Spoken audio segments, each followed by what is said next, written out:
Good morning, Professor Garlick. How wonderful it is to see you again, Lenora dear. Oh, here. You'll need these for today's class. A little treat for your auntie. Ah, hello. Class, please welcome the newest rose in our garden. We do look forward to growing together. How thrilling it is to have everyone back together again.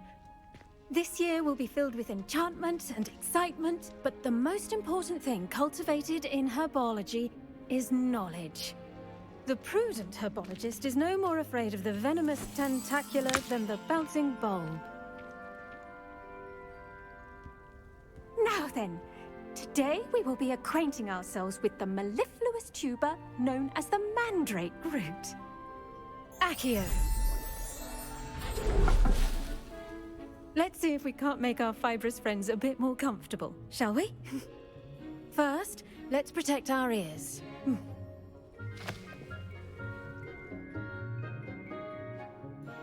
Now, everyone, grip their mandrake by the tendrils and give it a firm tug.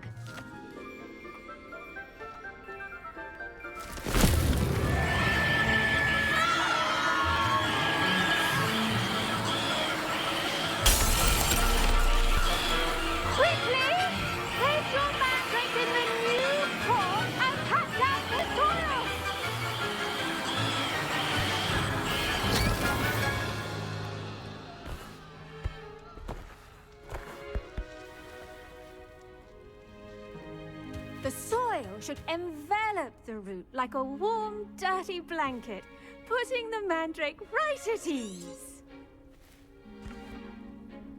Reparo! I'm very sorry about that. Yours was a bit mature, I'm afraid. All right then, off you go. Splendid work, everyone! Now, for our next task, we'll be planting dittany at our potting tables. You can all get started. I need to have a brief with our new student. The best time to plant a seed is last season. The second best time is now. Did you know that you can use the mandrake to defend yourself? Why, the very idea. Yes, Professor. Firstly, well done with your mandrake. They can be rather difficult to get a grasp of. Actually, I enjoyed it. I couldn't help but catch your enthusiasm. How kind of you. It seems you're already taking to herbology like a mandrake to fresh soil. Now, as I mentioned, next we'll be planting dittany. Let us find you some seeds. I already have some, Professor. Picked them up in Hogsmeade. You visited the Magic Neep. Wonderful! A prepared student is bound to bloom. I've arranged for you to have your own potting table here in the classroom. Wasn't easy to spare one on such late notice. Plant the seeds there now, and you can return to harvest them later. Even with soil, sunlight, and a bit of magic, they will take time to grow. Let's see how to balance my star thistle arrangement. Niffler's fancy or roses?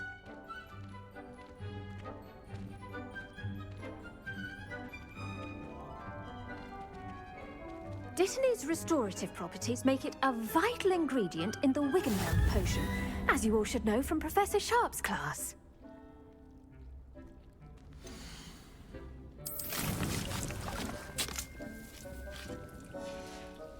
Well done!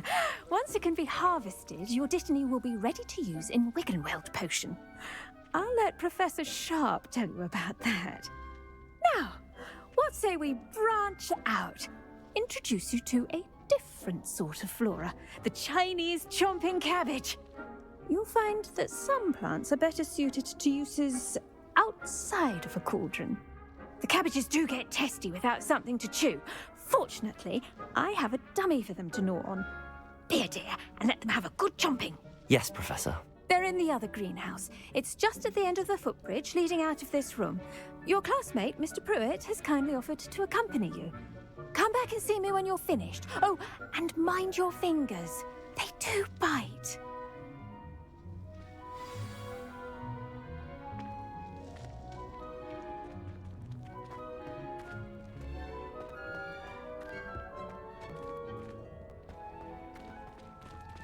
I do wonder about Professor Fig. He's hardly ever in his classroom. Most strange. Hello. Saw you on your way to Hogsmeade the other day. Nice to meet you. I'm Leander. I'll be showing you the Chinese chomping cabbages. Up these stairs will take us there, but you'll lead. Nice work in Defense Against the Dark Arts, by the way. Excuse me? Your duel with Sebastian! And he's good. Thinks he's really good. But you outright slaughtered him. It was brilliant. Oh. Well, thank you. I nearly put Sebastian in his place myself. I mean, I would have, if Hecate hadn't stopped me. Didn't she stop that dragon skull from crushing you? Typical Slytherin trick, dropping a dragon skull on someone during a fight. We Gryffindors fight with honor. You know that, of course. Here we are, home of the Chinese chomping cabbage.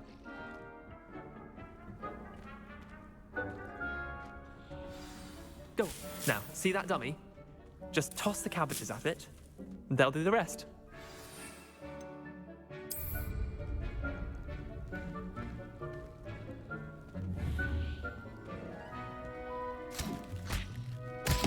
Look at that!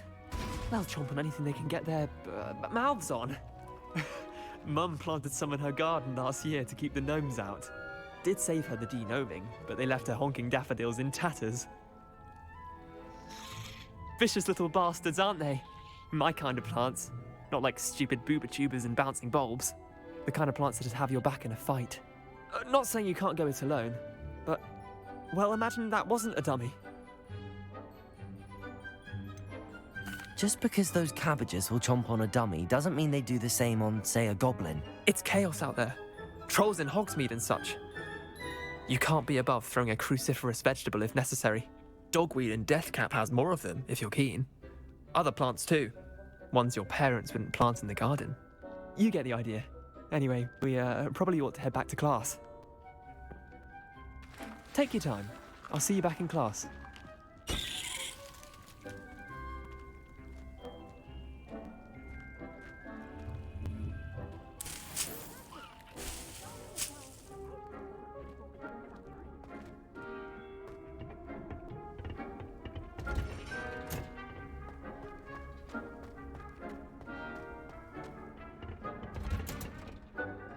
Helpful reminder as to why we should always wear our dragon hide gloves, I shall end our lesson here.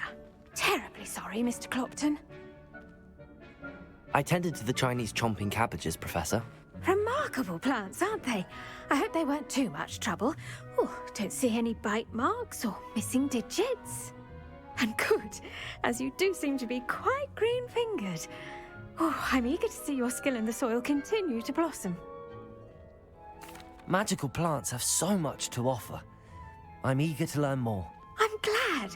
Herbology is a bounteous subject. Tend to your garden, and it will tend to you. Huh. Well, I suppose that's everything. Do come by for a chat sometime. I so enjoy checking in with my new students.